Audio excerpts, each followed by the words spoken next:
Nimetoka nyumbani kwa aliyekuwa msemaji mkuu wa Serikali ya Mapinduzi Zanzibar na mkurugenzi wa mawasiliano wa Rais wa Zanzibar, Mheshimiwa Charles Hilary, ambaye ametutoka usiku ama alfajiri ya leo Jumapili ya Mei 11 mwaka 2025. Tumepata hapa nafasi ya kukutana na kupata heshima kubwa sana ya kukutana na mbunge wa jimbo la Kibamba, Mheshimiwa Issa Mtemvu. Mheshimiwa, kwanza poleni sana kama wana Kibamba. Nashukuru sana, asante sana, pole na nyinyi. Kwako binafsi kama mkazi wa Kibamba, Charles Hilary ulimfahamu vipi, ama ni namna gani umemfahamu ama umekuwa ukiishi na Charles Hilary? Nakushukuru na baada ya kuwapa pole na nyinyi, sema kwanza ni msiba mkubwa kweli, msiba wa kitaifa. Kama unavyojua Charles Hilary kila mtu anamjua, wa marika tofauti, watu wazima wa rika lake, lakini rika la kati ambao ni sisi, lakini hata wadogo, vijana wadogo wanamfahamu Charles Hilary. Kwa sisi Kibamba tumempoteza kiongozi wa jamii, kiongozi wa jamii yetu, kwa sababu ni mtu ambaye hajivishi ukubwa alionao, anafika kwa kila mtu. Mimi binafsi leo ni mbunge, lakini kabla hata sijawa mbunge nimekuwa diwani wa kata hii ya Kibamba. Kwa hiyo amekuwa ni mwalimu kwangu, na hata wakati ninaelekea kwenye kugombea nafasi ya udiwani amekuwa ndio mshauri, si yeye tu na familia, yani kwa maana ya hapa nyumbani, lakini hata nyakati hizo nikiwa diwani tumekuwa akishiriki kila anapopata wasaa, anashiriki moja kwa moja kwenye shughuli zetu za maendeleo kwenye jamii inayomzunguka. Lakini hata hivi nikiwa mbunge, mara kwa mara akiwa hata Zanzibar, tunawasiliana kwa simu, kama liko jambo la moja kwa moja, liko jambo la familia, tunazungumza wote na wanafamilia. Ninarudi kutoka Dodoma, ninafika hapa, tunazungumza. Muda mwingine hata sio yeye tu, hata familia yenyewe naweza nikazungumza nao yeye akiwa hayupo, mustakabali wa maendeleo ya hapa. Kwa hiyo amekuwa ni kiunganishi wa viongozi wa kata hii, kwa maana diwani, mwenyekiti na mimi mbunge, ili tuende sawa kwenye mambo mengi ambayo yanahusu jamii inayomzunguka. Harakati za kupambana mpaka kufika bungeni kwako haujazitenganisha na Charles Hilary. Ni yapi mahususi kabisa ambayo unaweza ukasema haya yataendelea kuwa sehemu ya kumbukumbu yangu na mchango wake katika harakati zako za kuwahudumia wananchi wa Kibamba? Kwanza kuelekea tu kuomba nafasi ya ubunge, mmoja wa watu wa karibu niliomfanya au niliyemfikia na kumwomba ushauri na juu ya jambo hili, mwendo naotaka kwenda nao, alikuwa ni yeye. Na nikumbuke wala hatukutania hapa, tulifanyia Sinza, maeneo pale tunaita Mori, zamani kituo kilikuwa kinaitwa Charles Hilary. Siku hizi nyewe vijana mmeondoa hiyo historia yake, lakini kimsingi tulizungumza pale na aliniambia unaweza, umekuwa diwani wetu wa Kibamba, umetusaidia, kwa hiyo nakupa baraka zote. Kwa hiyo na ni kweli alinipa hizo baraka, na wakati pia niko kwenye mchakato aliendelea kuona ananisukuma kuelekea kwenye ushindi, na nikashinda kwenye ule uchaguzi wa kuanzia ndani ya chama na nje ya chama. Kama nilivyosema, simtenganishi sana na maendeleo kiujumla, sio tu binafsi kama Issa, lakini kwa maendeleo mazima ya jimbo hili. Amekuwa karibu sana, na hasa hichi kipindi amekuwa karibu kwenye ushauri, si tu ya yale ya kufanyika, lakini hata kuzuia yaliyo mabaya. Yaliyo mabaya hapo wanazungumzika, sio zungumzika, lakini tu kiujumla tunibakie kusema mzee wetu Charles Hilary amekuwa ni msaada mkubwa kwa maendeleo ya jimbo letu la Kibamba kwa ujumla wake. Kwa tasnia ya habari, na sisi tumempoteza mtu ambaye ni nguli amekuwa na historia kubwa ya kufanya kazi katika vituo vikubwa vya ndani na nje ya Tanzania. Labda mchango wake kwa namna ambavyo umeufahamu wewe na namna ambavyo umeishi naye katika tasnia ya habari kwa ujumla na uongozi, unaweza ukauelezea vipi? Kwa kweli sisi wengi ni role model huyu. Vijana wa sisi wa marika haya ya miaka mwanzo ya 40 na kati, Charles Hilary tumemuona na tumemsikia akiwa kazini, hasa toka yuko kwenye vyombo vya nchini, kabla hajaenda Uingereza BBC, lakini akiwa BBC Swahili tulikuwa tuna enjoy kwa kweli utangazaji wake, jinsi ambavyo anajua kuenenda na lugha, anavyoitumia lugha ya Kiswahili vizuri katika tasnia yake ya habari. Kwa hiyo unaweza ukaona hata alivyotoka na kurudi nyumbani, bado amekuwa akiaminika. Alikuwa Azam kama mkurugenzi pale tena wa habari kwa kipindi si kifupi sana, miaka kadhaa, na tumeendelea kama Tanzania kuona ule weledi wake ambao tulimuona kabla nchini, lakini baadaye nje kwenye vyombo vya nje, lakini baadaye kurudi, lakini mpaka mwisho sasa kuingia serikalini moja kwa moja tena, kuwa msaidizi wa Mheshimiwa Rais wa Zanzibar kama mkurugenzi wa mawasiliano. Tumeendelea kumuona kwamba ni kiongozi kwa kweli katika eneo la tasnia ya habari, na mimi ninaamini sana waandishi wengi wa habari watakuwa kama mnavyosema, mmempoteza mtu ambaye ni kioo cha waandishi wa habari wengi waliopo na wanaokuja, na kumbukumbu kwake si rahisi kuziondoa.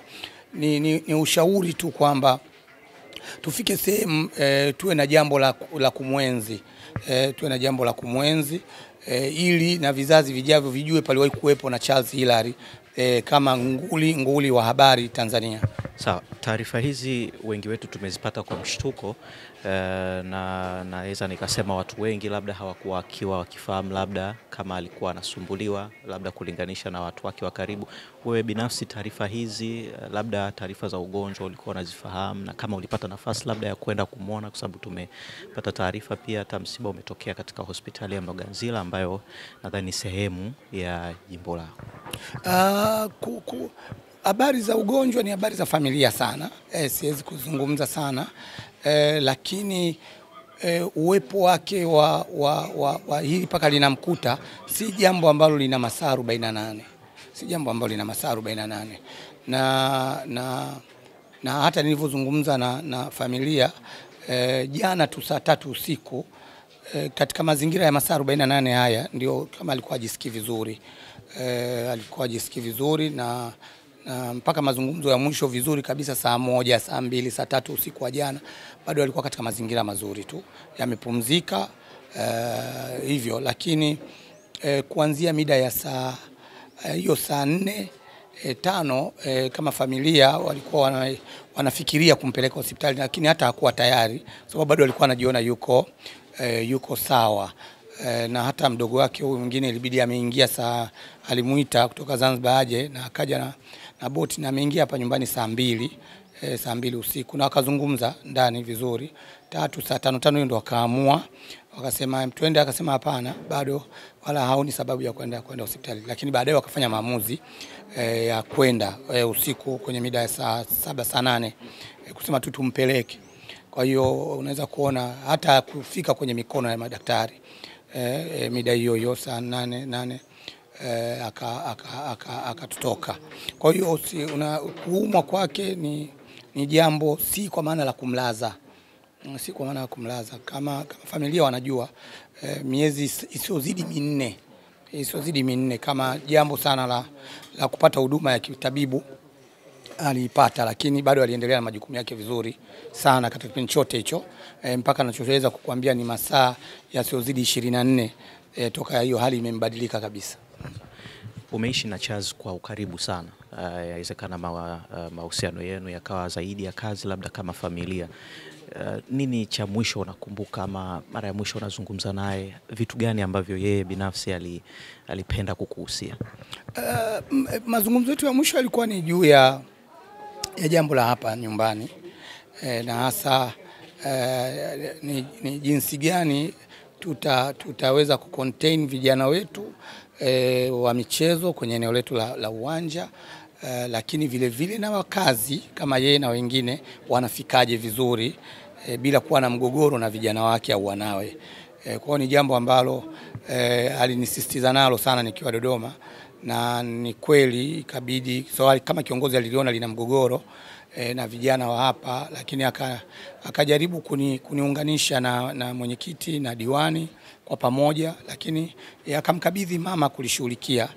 Kwa hiyo tukawa karibu sana na vikao, nikashuka hapa nikafanya kikao cha wananchi wa eneo hili, lakini mama, mtoto mdogo wangu huyu wa kike, tukiwa pamoja kwenye jambo hili na tukafanikiwa kuliweka sawa. Kwa hiyo alichangia fedha kuona kwamba vijana wa hapa wanaweza kuendelea na michezo vizuri kwenye uwanja, lakini tukawa na hiyo na maelekezo yangu sasa kwa mheshimiwa diwani wahakikishe sasa na hii barabara yao wanaitengeneza vizuri. Naamini tu hizi mvua walitengeneza kwa mara ya kwanza, hizi mvua ambazo zinaendelea pia zikiisha walishapewa fedha na halmashauri ili sasa walete vifusi na hiyo njia yake sasa na yenyewe iende vizuri. Lakini ni mtu ambaye anajitoa hata kuhudumia kwa fedha kwenye maendeleo ya eneo hili. Kwa hiyo ndio ilikuwa simu zake za mwisho, simu 3 za mfululizo kwenye kuona hili jambo ninarudi na ninalifanyia kazi. Kwa hiyo nilirudi na nikakaa na familia kwa maana ya mama na sehemu ya familia ya wengine, lakini na viongozi wangu, diwani, mwenyekiti wa mtaa na wananchi, tukafanya kikao hapa uwanjani na hilo jambo limetatuliwa kwa kiwango kikubwa. Sawa, tumempoteza kiongozi wa taifa na huu ni mwaka ambao kuna uchaguzi mkuu. Mimi ninatamani kusikia kutoka kwako kama kiongozi wa serikali kwa wale vijana ambao wengi labda wanamchukulia Charles kama role model na wanajitathmini wakati huu labda kuweza kujaribu kupambania nafasi mbalimbali za uongozi katika uchaguzi wa mwaka huu. Ni yapi ambayo kuelekea uchaguzi huu hawa vijana wanaojitathmini wanapaswa kuyachukua kwa mzee wetu Charles kwa namna ya alivyosimama kama kiongozi? Moja ni uthubutu. Ni uthubutu. Charles mpaka unaona katika leo tunamzungumza, lakini toka kijana mapema kabisa tayari alishaonekana kwamba ni mtu mwenye uwezo na nchi yetu na dunia nzima ilimfahamu akiwa na umri mdogo tu Charles katika tasnia yake ya habari. Kwa hiyo aliweza kujipambanua mapema. Ni hivyo kama nilivyokuwa naeleza historia yangu, nataka kuwa diwani hata kabla amekuwa ni sehemu ya yeye kuniambia unaweza. Miaka ya mwanzo ya 30 tu katika rika hilo akaambia unaweza, na nikagombea kweli na nikaweza kuwa. Lakini hata ubunge kama nilivyoeleza, hii inaonyesha nini? Inaonyesha kwamba vijana leo tunapoelekea uchaguzi wajione wanatosha.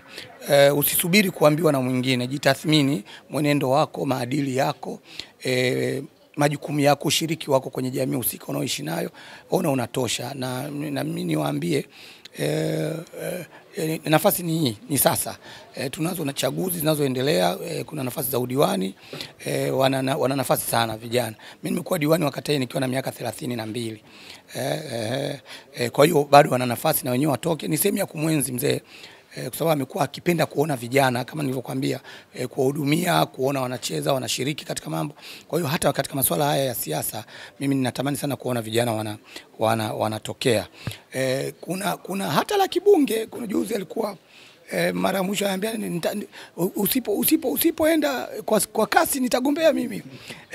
Aliwahi kuniambia maneno hayo, niliona tu ni kama utani ili niongeze kasi. Kwa hiyo ni mtu ambaye anatamani kuona vijana wanafanikiwa na wanaweza.